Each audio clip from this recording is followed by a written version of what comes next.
Last season, we saw that Kafka defeated Defense Force Director Isao and barely managed to survive, but he still hasn't proven his worth. He needs to, so that one day he can stand shoulder to shoulder with Mina. So the big question is, will Kafka be able to prove himself? Or will he end up being turned into a weaponized kaiju? We open with Kafka having a dream. He and Mina are running through the city when suddenly a kaiju attacks. Mina gets scared, but Kafka reassures her that everything will be alright. Then, the Defense Force arrives. Smoke fills the air due to the kaiju's attack.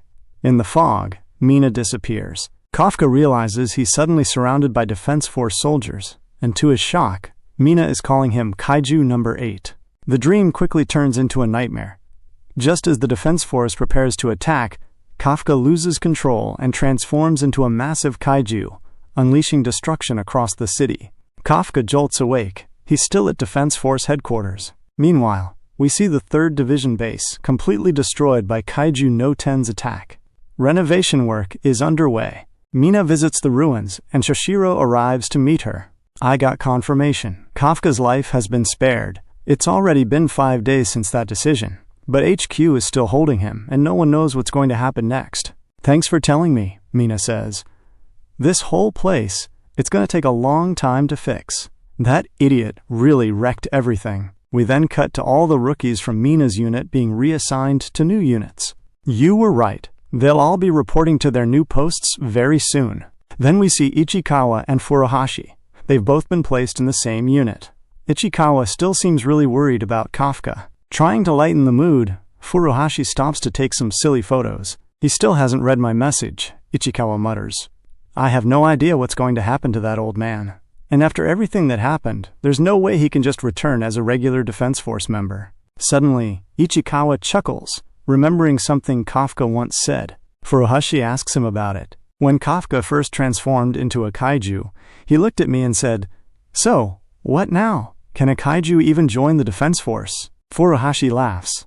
That guy really can't be stopped. If I were in his place, I'd have spent a whole year in shock. That's exactly why I believe he'll come back, no matter what. The two continue on toward the 4th Division base, and Ichikawa decides, I'm going to become strong enough to save Kafka. Meanwhile, at Defense Force HQ, Kikoru is reading everyone's messages.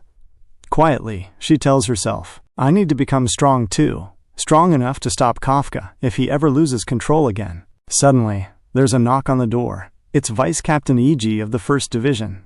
Kikoru has been transferred to the 1st Division, and Iji has come to bring her to meet Captain Gen Narumi. The 1st Division, it's the strongest team in the Defense Force.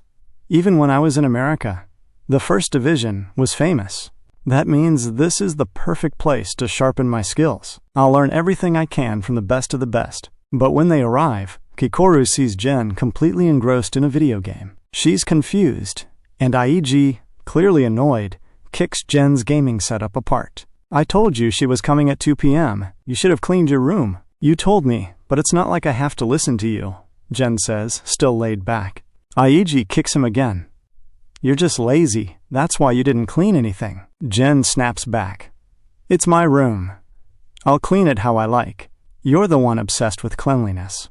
Why don't you clean it? Fed up, Aiji picks Gen up and tells the rest of the team to clean the room. Gen complains the whole time, but Iji finally brings Kikoru in to introduce her. At first, Kikoru doesn't feel any respect toward this lazy idiot, but then she remembers, wait, this idiot is the captain of the 1st Division. She quickly salutes. You're Mina's daughter, right? Gen asks.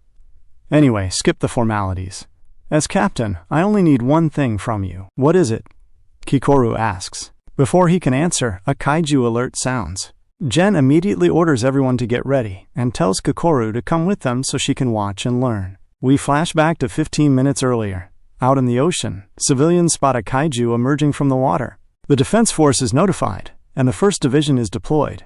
Japan's ground forces also mobilize their tanks and heavy artillery. Civilians receive alerts and start evacuating to shelters. All weapons lock onto the kaiju. Missiles are fired to keep the kaiju away from the city. In response, the kaiju destroys a bridge and tries to escape. Suddenly, it changes direction, and Gen instantly commands his team to adjust formation and re-engage. From a helicopter above, Kikoru watches in amazement. They've completely predicted the kaiju's movements. That's insane. She learns that all the 1st Division members are using over 40% of their combat suit's power, way beyond what most soldiers can handle. Gen speaks calmly over comms. Kikoru, I don't care about manners, cleanliness, hard work, or grace.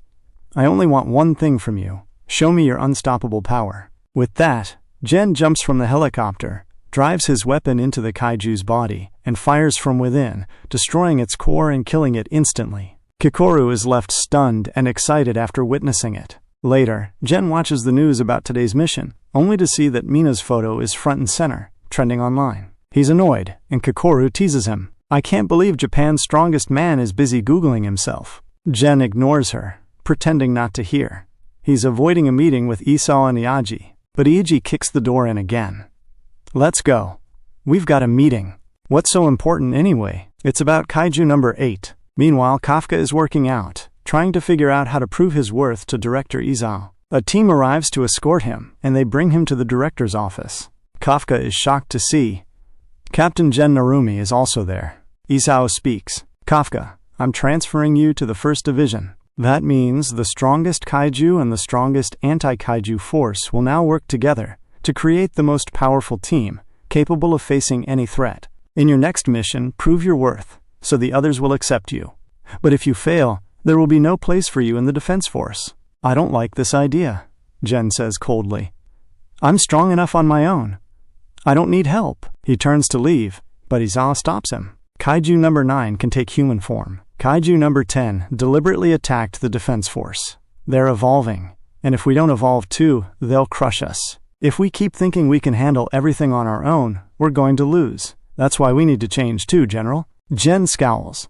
You still don't trust me. If you want the most effective plan, then turn Kaiju number 8 into a weapon I can use. Kafka steps forward. Sorry, Captain Gen, but I can't die yet. There are people who still believe in me, and I made a promise to a friend I intend to keep. That's why I'm joining your division.